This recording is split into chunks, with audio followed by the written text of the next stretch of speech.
Hello dear students, welcome to our YouTube channel.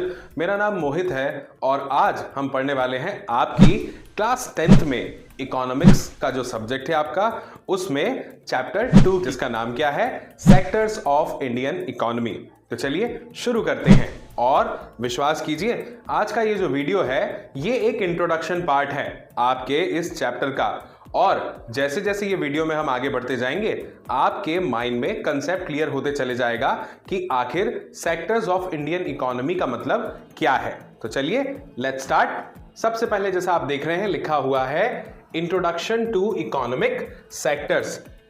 अलग अलग लोग अलग अलग लेवल पे अलग अलग काम करते हैं, ऑक्यूपेशन से जुड़े हुए हैं अपने अपने। हमने स्टडी को आसान करने के लिए, इजी करने के लिए, किसकी स्टडी? इकोनॉमी की। इकोनॉमिक्स एक बुक है और इकोनॉमी क्या है, उसका व्यवहारिक प्रयोग, यानी जब हम उसको प्रैक्टिकल में स्टडी करते हैं, जब हम ह्यूमन सोसाइटी में स्टडी करना चाहते हैं कि इकोनॉमिक्स काम कैसे करता है, उसके प्रिंसिपल्स कैसे काम कर रहे हैं, तब हम बात करते हैं इकोनॉमी की।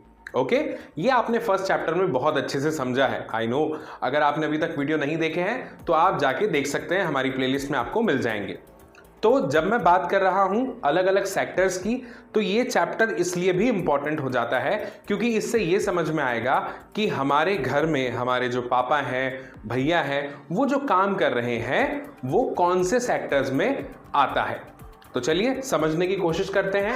सबसे पहले यहां पे लिखा हुआ है an economy is best understood when we analyse its various components which are referred to as sectors.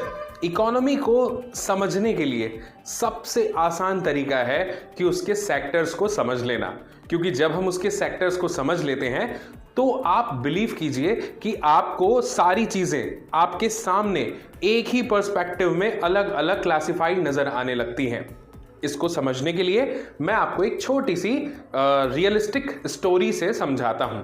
एक फार्मर है, उसने क्या किया? प्रोडक्शन किया। प्रोडक्शन किया किस चीज का?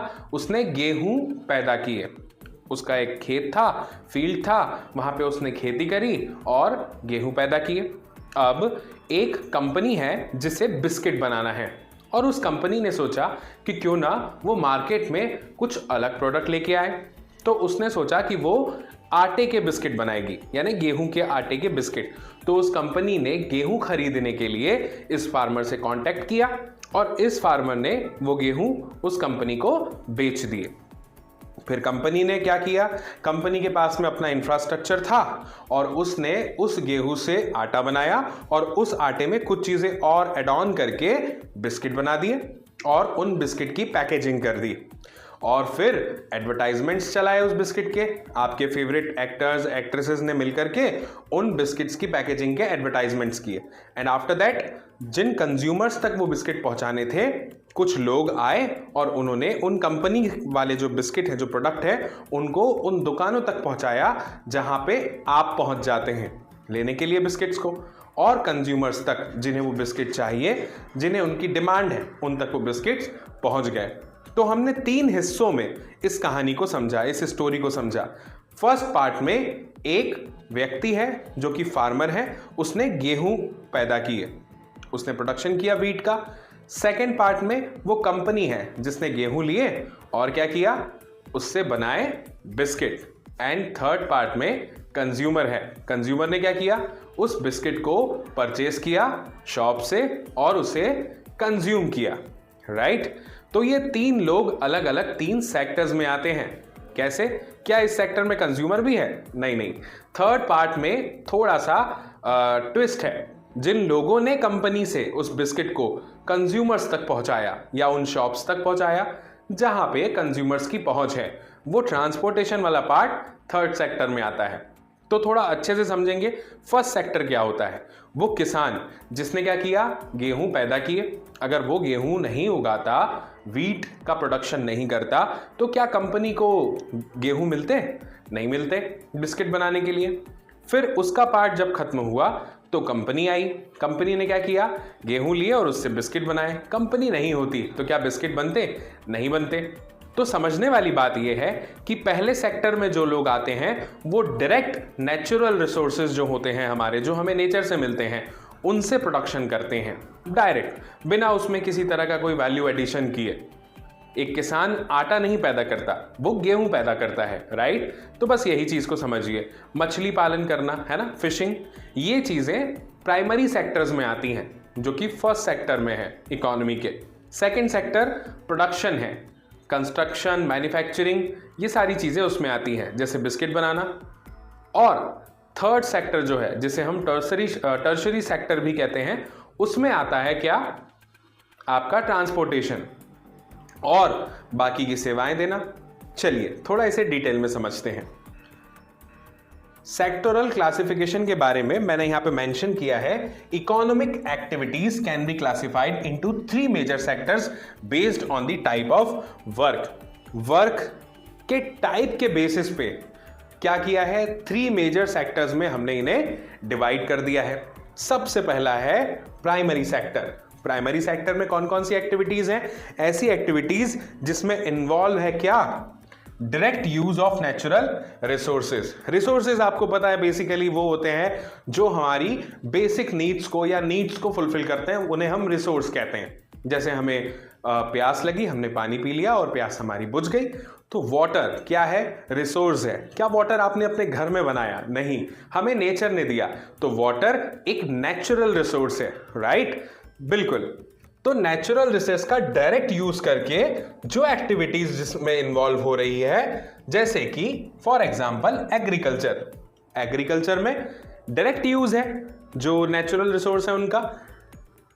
फिशिंग मैंने आपको बताया, फॉरेस्ट्री भी, एंड ऑल्सो माइनिंग, जिससे आप पेट्रोलियम आप प्राप्त करते हैं, राइट। तो ये सारी चीजें प्राइमरी सेक्टर में आती है, यानी फर्स्ट सेक्टर ऑफ इकोनॉमी में आती है। सेकेंडरी सेक्टर में क्या आता है, इसके बाद में हम डायरेक्ट फिशिंग की अगर मैं बात करूं तो जो फिश है उसको हम डायरेक्ट कंज्यूम नहीं करते ना, राइट। वैसे ही एग्रीकल्चर में हम देखेंगे, अनाज हो गया, ग्रेन्स हो गए, क्रॉप सारे डायरेक्ट कंज्यूम नहीं करते हम उसमें वैल्यू एडिशन करते हैं। तो ये जो वैल्यू एडिशन करने वाला पार्ट है, this sector involves converting raw materials from the primary sector into finished products through manufacturing. Like आपकी टी लीफ हो गई, चाय पत्ती है ना, बिस्किट हो गए, मिल्क के पैकेट्स जो आपको मिलते हैं, राइट, वो पैकेट में दूध को पॉस्चराइजेशन के बाद में आपको अवेलेबल करवाना, एंड बहुत सारे प्रोडक्ट्स जो आपको शॉप्स पे मिल जाते हैं। ये सारे जो प्रोडक्ट्स जहां बन रहे हैं, मैन्युफैक्चर हो रहे हैं, कंस्ट्रक्शन हो रहा है बड़ी बड़ी चीज़ों का, है ना, एक पिन से लेके एरोप्लेन तक, सारी चीज़ें सेक्टर्स में हमने डिवाइड कर दी हैं, राइट। ओके, तो सेकेंडरी सेक्टर का काम हो गया बेसिकली क्या, प्रोडक्ट को कंज्यूमर तक पहुंचाना नहीं, रॉ मटेरियल्स को क्या करना, प्राइमरी सेक्टर से जो मिल रहे हैं उनको फिनिश्ड प्रोडक्ट्स में बदलना मैन्युफैक्चरिंग के थ्रू। 2 टर्म्स हैं, एक है कंस्ट्रक्शन और एक है मैन्युफैक्चरिंग। तो मैन्युफैक्चरिंग का मतलब क्या होता है और कंस्ट्रक्शन का मतलब क्या होता है।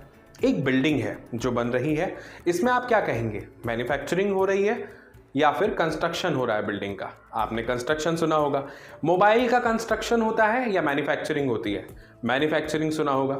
लेकिन इसकी क्या कोई एक डेफिनेशन है, शॉर्ट में समझिएगा, कोई ऐसा प्रोडक्ट है जो आप बना रहे हैं लेकिन उसे एक से दूसरी जगह पर ले जाया नहीं जा सकता, लाइक बिल्डिंग्स, तो वहां पे जो टर्म यूज होगा वो कंस्ट्रक्शन है। लेकिन कोई प्रोडक्ट है जो बन तो रहा है लेकिन उसे हम अपने यूज के अकॉर्डिंग एक से दूसरी प्लेस में बड़े इजीली ले जा सकते हैं, तो उन्हें हम मैन्युफैक्चरिंग के अंडर पढ़ेंगे। ओके, ठीक है। अब देखिए आगे क्या है, टर्शरी सेक्टर। ये भी बहुत इंपॉर्टेंट सेक्टर है। हमारी जो जीडीपी है, जीडीपी का एक बेसिक इंट्रोडक्शन मैंने आपको फर्स्ट चैप्टर में दे दिया था और आपने भी पढ़ा होगा फर्स्ट चैप्टर में, है ना, जीडीपी के बारे में। तो हमारी जो जीडीपी है उसमें जो टर्शरी सेक्टर है उसका जो कहना चाहिए योगदान है वो सबसे ज्यादा है इंडियन इकोनॉमी में, है ना। ओके, जो सबसे ज्यादा पार्ट डोनेट करता है वो टर्शरी सेक्टर है।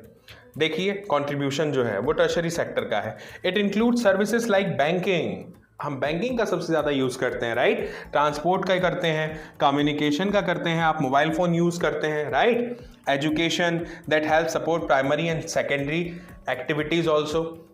तो ये सारी चीजें जो है बैंकिंग, ट्रांसपोर्ट, कम्युनिकेशन, ये सब की सब टर्शरी सेक्टर में आता है। बेसिकली गुड्स एंड सर्विसेज जो प्रोवाइड किए जाते हैं वो इस सेक्टर्स में आता है। तो इकोनॉमी को समझने के लिए, स्टडी करने के लिए हमने क्या किया, उसको हमने क्लासिफाई कर दिया अलग अलग सेक्टर्स में, और अब हमारे लिए इकोनॉमी को स्टडी करना हो गया थोड़ा सा और ज्यादा आसान, राइट। देखिए, इकोनॉमी को पढ़ने के कई सारे तरीके हैं। हमने जो फर्स्ट चैप्टर था उसमें क्या पढ़ा था, जब हम डेवलपमेंट के बारे में पढ़ रहे थे तो हमने जाना कि अलग अलग कंट्रीज की अलग अलग इकोनॉमी है, टाइप्स ऑफ इकोनॉमी को पढ़ा। लेकिन जब हम टाइप्स ऑफ इकोनॉमी की बात करते हैं तो वहां पे अगर हम उसे सेक्टर्स के बेसिस पे पढ़ें, मेजर वर्क जहां हो रहा है उसके बेस पे हमने उन्हें सेक्टर्स में डिवाइड कर दिया, तो हमारे लिए स्टडी और भी आसान हो जाती है, राइट। तो मुझे लगता है आपको ये इंट्रोडक्शन वाला पार्ट बहुत अच्छे से समझ में आया होगा इस चैप्टर का। और जैसा कि आप देख रहे हैं, मैंने लिखा भी है कि an economy is best understood when we analyse its various components which are referred to as sectors. तो अगर आपने अभी तक इस चैनल को सब्सक्राइब नहीं किया है तो इसलिए कर लीजिए, क्योंकि ऐसे ही इंटरेस्टिंग वीडियोस हम आपके लिए लाते रहेंगे। अगर आपको कोई डाउट है तो आप कमेंट बॉक्स में कमेंट करके पूछ सकते हैं। और हाँ, इस वीडियो को अपने दोस्तों के साथ शेयर करना मत भूलिएगा। जल्दी मिलेंगे नेक्स्ट वीडियो में।